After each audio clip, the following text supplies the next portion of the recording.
खामोशी है, फिर शोर आएगा। मोदी जी तुम्हारा तो सिर्फ वक्त है, हमारा तो आएगा।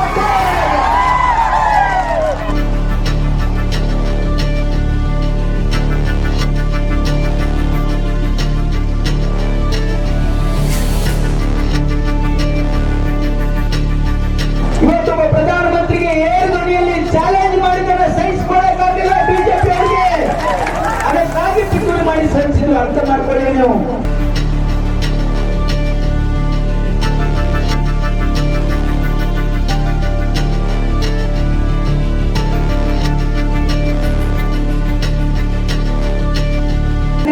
ರಾಜ್ಯದಲ್ಲಿ ಬಿಜೆಪಿ ಸರ್ಕಾರ ಒಂದು ನಯಾ ಪೈಸಾ ಕೆಲಸ ಮಾಡಿಲ್ಲ. ನಾನು ಓಪನ್ ಚಾಲೆಂಜ್ ಇದೆ ಬಿಜೆಪಿ ಲೀಡರ್ಸಿಗೆ.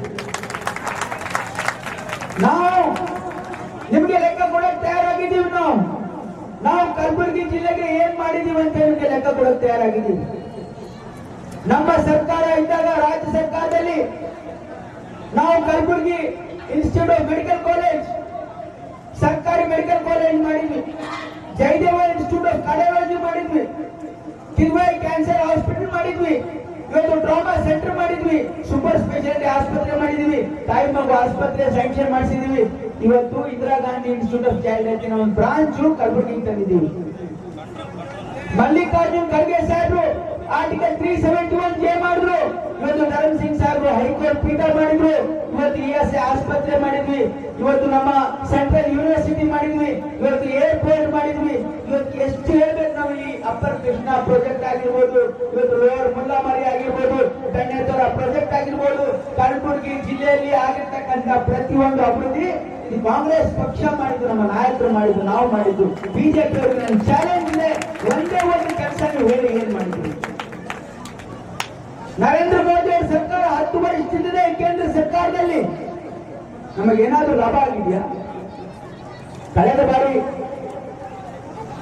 ನಾವು ಹೇಳಿದ್ವಿ ಜನರಿಗೆ, ನೋಡಿ ಮಲ್ಲಿಕಾರ್ಜುನ್ ಖರ್ಗೆ ಸಾಹೇಬರು ಒಬ್ಬ ಧೀಮಂತ ನಾಯಕರು, ಕೆಲಸ ಮಾಡ್ತಕ್ಕಂಥ ಒಬ್ಬ ಕರ್ಮಯೋಗಿ.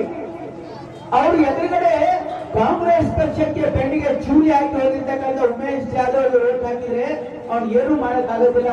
ಕಲಬುರಗಿಯ ಅಭಿವೃದ್ಧಿ ಹಿನ್ನಡೆ ಆಗ್ತದೆ, ನೀವು ಓಟ್ ಹಾಕ್ಬೇಡ್ರಿ ಅಂತ ಹೇಳಿದ್ವಿ. ಆದ್ರೆ ಕೇಳಿಲ್ಲ ಜನ. ಎಲ್ಲರೂ ಏನಂದ್ರು ಬಿಜೆಪಿ ಅವರು, ಉಮೇಶ್ ಜಾಧವ್ ಮಾರಿ ನೋಡಿ ಏನ್ ಓಟ್ ಹಾಕ್ತೀರಿ, ಮೋದಿ ಮಾರಿ ನೋಡಿ ಓಟ್ ಹಾಕ್ರಿ ಅಂತ ಹೇಳಿದ್ರು. ಜನ ಮೋದಿಗೆ ಮರಳಾಗಿ ಇವತ್ತು ಓಟ್ ಹಾಕಿದ್ರು. ಮಲ್ಲಿಕಾರ್ಜುನ್ ಖರ್ಗೆ ಸಾಹೇಬ್ ಅಂತ ಧೀಮಂತ ನಾಯಕರನ್ನ ಕಲಬುರಗಿ ಜಿಲ್ಲೆ ಜನ ಸೋಲಿಸಿದ್ರು. ಏನಾಯ್ತು 5 ವರ್ಷದಲ್ಲಿ? ಉಮೇಶ್ ಜಾಧವ್ ಒಂದು ನಯಾ ಪೈಸಾ ಕೆಲಸ ಮಾಡಿಲ್ಲ. ಉಮೇಶ್ ಜಾಧವ್ ಬಿಡ್ರಿ, ಈ ಮೋದಿಯನ್ನು ಕೂಡ ಏನು ಮಾಡಿಲ್ಲ. ಯಾಕಂದ್ರೆ ಅಲ್ಲಿ ಪಾರ್ಲಿಮೆಂಟಿನಲ್ಲಿ, ಲೋಕಸಭೆಯಲ್ಲಿ 5 ವರ್ಷಗಳ ಕಾಲ ಇವತ್ತು ಏನು ಮಲ್ಲಿಕಾರ್ಜುನ್ ಖರ್ಗೆ ಸಾಹೇಬರು ನರೇಂದ್ರ ಮೋದಿ ಎದುರುಗಡೆ ಕೂತು ಇದ್ದಿದ್ದು ಇದ್ದಂಗೆ ಹೇಳಿದ್ದಕ್ಕೆ ಅವರಿಗೆ ಸಹಿಸಿಕೊಳ್ಳಕ್ಕಾಗಲಿಲ್ಲ. ಒಬ್ಬ ದಕ್ಷಿಣ ಭಾರತದಿಂದ ಬಂದಿರ್ತಕ್ಕಂಥ ಒಬ್ಬ ದಲಿತ ನಾಯಕ ಇವತ್ತೊಬ್ಬ ಪ್ರಧಾನಮಂತ್ರಿಗೆ ಏರ್ ಧ್ವನಿಯಲ್ಲಿ ಚಾಲೆಂಜ್ ಮಾಡಿದ್ದನ್ನ ಸಹಿಸಿಕೊಳ್ಳಕ್ಕಾಗಿಲ್ಲ ಬಿಜೆಪಿ ಅವರಿಗೆ, ಅದಕ್ಕಾಗಿ ಪಿತೂರಿ ಮಾಡಿ ಸಲ್ಲಿಸಿದ್ರು. ಅರ್ಥ ಮಾಡ್ಕೊಳ್ಳಿ ನೀವು. ಸಾಹೇಬ್ರಿದ್ದಾಗೆ, ಖರ್ಗೆ ಸಾಹೇಬ್ರಿದ್ದಾಗೆ ಇದೆಲ್ಲ ಮುಂದುವರಿಬೇಕಾದ್ರೆ ನೀವು ಕಾಂಗ್ರೆಸ್ ಪಕ್ಷಕ್ಕೆ ಅಧಿಕಾರ ತರಬೇಕು. ಮತ್ತೆ ಕಾಂಗ್ರೆಸ್ ಸೆಂಟರ್ ಅಲ್ಲಿ ಇಲ್ಲಿ ಕೂಡ ನಮ್ಮ ಅಜಯ್ ಸಿಂಗ್ ಅವರು, ಪ್ರಿಯಾಂಕ್ ಅವರು ಸ್ವಲ್ಪ ಎಲ್ಲ ಇದು ಮಾಡ್ತಾ ಇದ್ದಾರೆ. ಅವ್ರ ಹಂಗೆ ಕೆಲಸ ಮುಂದುವರಿಸ್ತಾರೆ. ತಾವೆಲ್ಲರೂ ತಾವೆಲ್ಲರೂ ನನಗೆ ವೋಟ್ ಹಾಕೋದ್ರ ಮುಖಾಂತರ ಆಶೀರ್ವಾದ ಮಾಡಿದ್ದೆ, ಎಂಪಿ ಮಾಡಿ ಕಳಿಸಿದ್ರೆ ನಿಮ್ಮ ಧ್ವನಿಯಾಗಿ ಇಲ್ಲಿ ಕೆಲಸ ಮಾಡ್ತೀವಿ ಅಂತ ಹೇಳಿ ಭರವಸೆ ಕೊಡ್ತೀನಿ.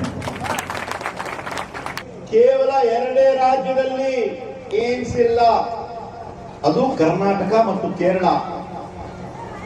ಆರಾಮಾಗಿ ಅವ್ರು ಮಾಡಬೇಕಾಗಿತ್ತು, ಮಾಡಿದ್ರ? ಮಾಡಿಲ್ಲ. ರೈಲ್ವೆ ಡಿವಿಷನ್ ಮಲ್ಲಿಕಾರ್ಜುನ್ ಖರ್ಗೆ ಸಾಹೇಬರು ಆಗ್ಬೇಕಂತ ಬಜೆಟ್ ಅಲ್ಲಿ 2013-14 ಘೋಷಣೆ ಮಾಡಿದ್ರು.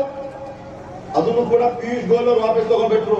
ಮಾಡಕ್ಕಾಗಲ್ಲ ಅಂತ ಹೇಳಿದ್ರು. ಅವರು ನಿಮ್ಸ್ ಆಗ್ಬೇಕಾಗಿತ್ತು, ಆಯ್ತಾ? ಆಗಿಲ್ಲ. ಟೆಕ್ಸ್ಟೈಲ್ ಪಾರ್ಕ್ ಆಗ್ಬೇಕಾಗಿತ್ತು, ಆಯ್ತಾ? ಆಗಿಲ್ಲ. ಸೆಂಟರ್ ಆಫ್ ಎಕ್ಸಲೆನ್ಸ್ ಆಗ್ಬೇಕಾಗಿತ್ತು ಕಡಗಂಚಿಯಲ್ಲಿ ಇರ್ತಕ್ಕಂಥ ಸೆಂಟ್ರಲ್ ಯೂನಿವರ್ಸಿಟಿಯಲ್ಲಿ, ಅದು ಆಯ್ತಾ? ಆಗಿಲ್ಲ. ಮತ್ತೆ सुनने लगा मोदी जी आप कब तक झूठ बोलोगे, कितने लोगों को झूठ बोलोगे? मोदी जी कुछ वक्त की खामोशी है, कुछ देर की खामोशी है, फिर शोर आएगा। मोदी जी, तुम्हारा तो सिर्फ वक्त आया है, हमारा तो वक्त आएगा। तो तुम्हारा वक्त खत्म हो गया है, अब फिर कांग्रेस का दौर आ रहा है।